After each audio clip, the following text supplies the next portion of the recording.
Tekan tombol subscribe dan tekan tombol lonceng untuk mendapatkan notifikasi video terbaru dari kami. Selamat mengikuti.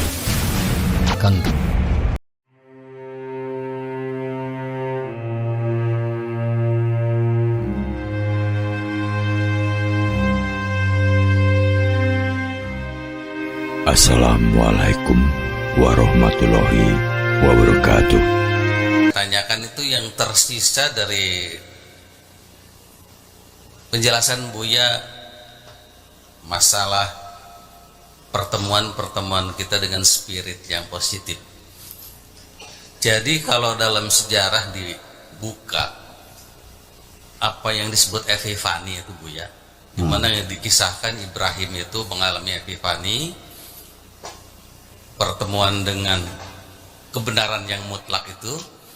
Kemudian dalam sejarah itu juga disebutkan bahwa Yakub juga mengalami hal yang serupa.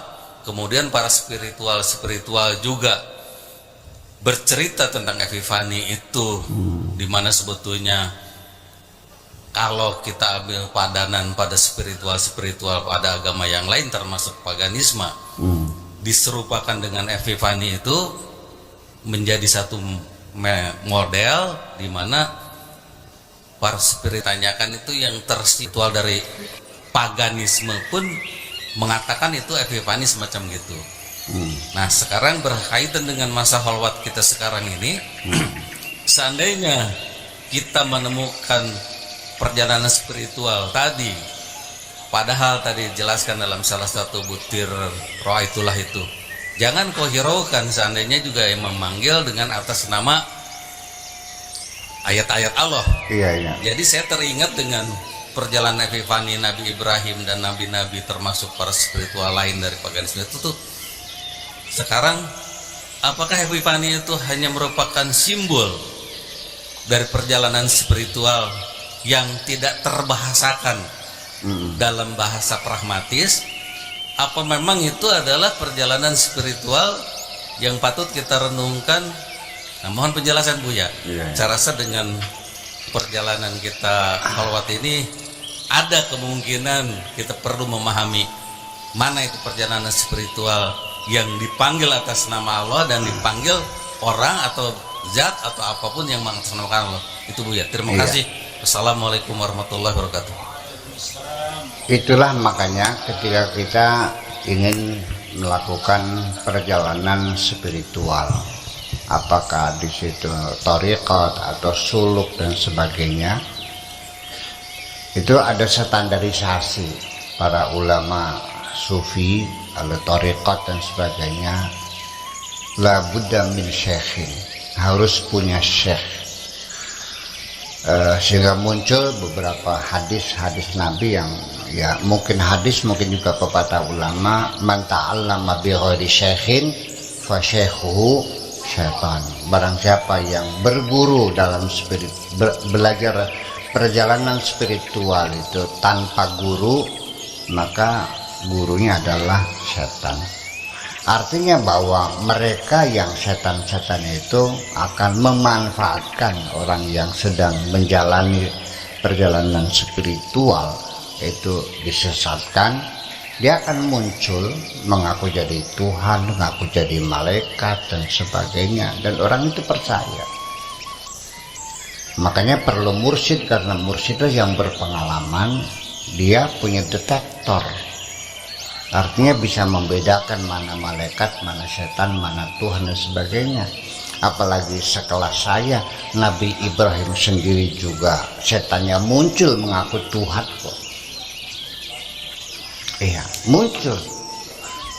Ya, aku adalah Tuhanmu. mulai hari ini semua yang haram menjadi halal buat kamu. Ana rabbuka laqad ahlaltu lakal muharramat. Aku adalah Tuhanmu, mulai hari ini semuanya menjadi halal.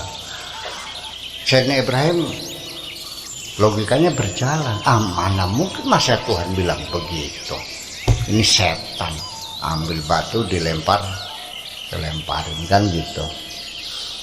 Dan lalu peristiwa itu kita melakukan menapak tilasinya, namanya balang jumrah. Itu seperti itu, hanya lapak tilas ya, tidak melempar setan, nggak bakal kena. Saya jamin nggak bakal kena, ya kan? Bagaimana bisa kena? Tetapi artinya bahwa seringkali banyak orang disesatkan oleh setan dalam menjalani perjalanan spiritual itu, sampai dia mengklaim ketemu Jibril, padahal mah setan. Ketemu dengan Tuhan dan sebagainya, itu semuanya setan. Itu mereka bekerja siang malam untuk menggoda kita. Makanya berhati-hatilah ketika kita masuk ke dalam wilayah spiritual. Itu saja persoalannya, berhati-hati. Jangan terburu-buru percaya. Di samping setan juga mungkin saja itu halusinasi dari diri kita sendiri. Iya, sebab dalam teorinya halusinasi itu adalah suatu gambaran yang muncul dalam pikiran kita, yang kadang-kadang kita melihatnya seperti physically kita ada di hadapan kita. Ya, itu halusinasi. Artinya tidak ada perangsangnya, tapi indera kita menangkap ada sesuatu. Seperti melihat tikus segede gajah. Ya kan begitu, melihat ular, melihat hantu. Ternyata dia suhu darahnya itu udah 45 dalam keadaan panas. Itu terjadi ada saraf yang konslet di otaknya, sehingga muncul gambaran-gambaran sifatnya halusinasi yang sebetulnya tidak ada. Itu hanya halusinasi aja, perangsane baik kayak begitu sama setan. Ya, jam di dinding goyang-goyang, perangsane. Nah, itu halusinasi semuanya itu. Atau datang orang tua yang ngaku jadi malaikat dan sebagainya, itu halusinasi. Ya, tetapi kalau ilusi itu memang ada materinya, perangsangnya ada. Ya, umpamanya kita sedang berjalan malam hari, ada dua pohon pisang yang daunnya bersambung, kita berilusi ya, melihat seperti kelelawar ya yang sebesar itu, padahal itu adalah daun pisang yang menyatu, dikiranya kelelawar yang sebesar itu namanya ilusi. Kalau perangsangnya tidak ada, namanya halusinasi. Terjadi halusinasi adalah secara neuroscience, adalah sebabnya karena ada saraf-saraf tertentu yang rusak, karena kita suhu panas kita sangat tinggi, sehingga terjadi, kalau kabel mah konslet lah ya, akhirnya memercikan api dan sebagainya. Oleh karena itu kepada kita semuanya, nanti apapun yang kau lihat di sini, abaikan semuanya itu ya, jangan mengambil keputusan apapun. Oke? Jangan merasa bangga Anda bisa ketemu dengan malaikat. Goblok. Ketemu malaikat ya senang. Lu bukan, pangkatnya kamu sama malaikat tinggi mana sih? Apa kamu disuruh bersujud malaikat, atau malaikat suruh bersujud kepada kamu?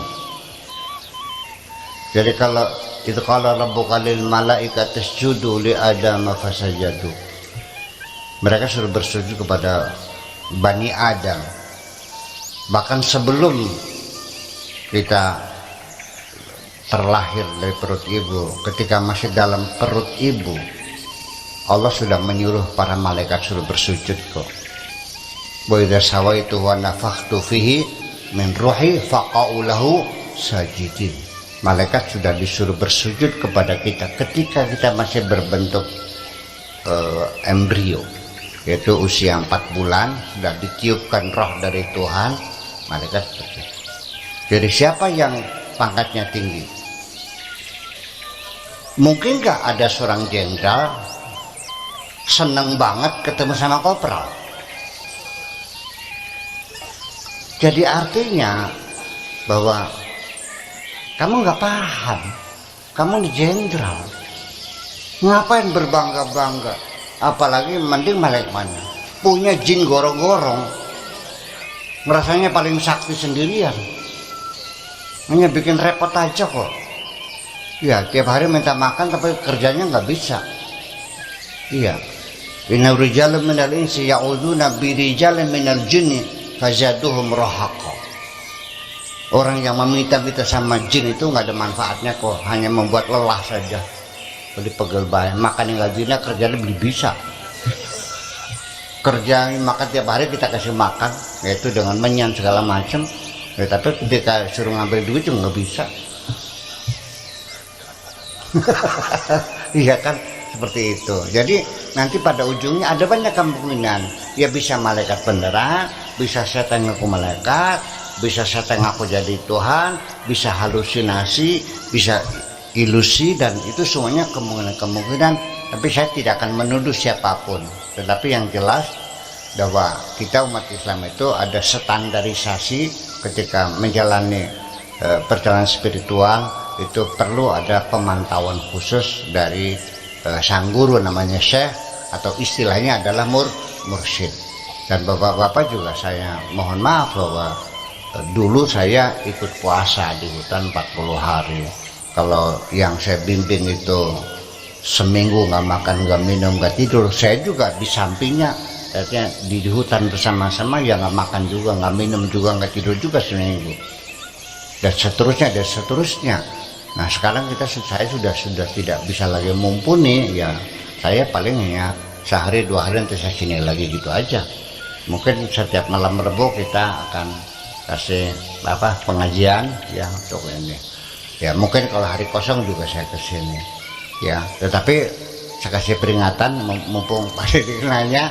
Jadi abaikan saja dulu apapun yang kau lihat, apakah perempuan cantik jelita, apakah sesuatu yang menyeramkan, atau yang aku malaikat, atau juga mungkin bapak-bapak melihat saya di gubuk, melihat itu, udah abaikan saja lah. Dan biasa masuk dalam mimpi. Saya juga aneh kenapa banyak orang mimpi saya ya. Iya, saya juga nggak tahu, saya nggak pernah nyebar mimpi kok. Tapi sementara abaikan saja dulu. Percayalah bahwa Tuhanmu tidak seperti apa-apa. Itu yang penting. Terima kasih. Ritual dari paganisme pun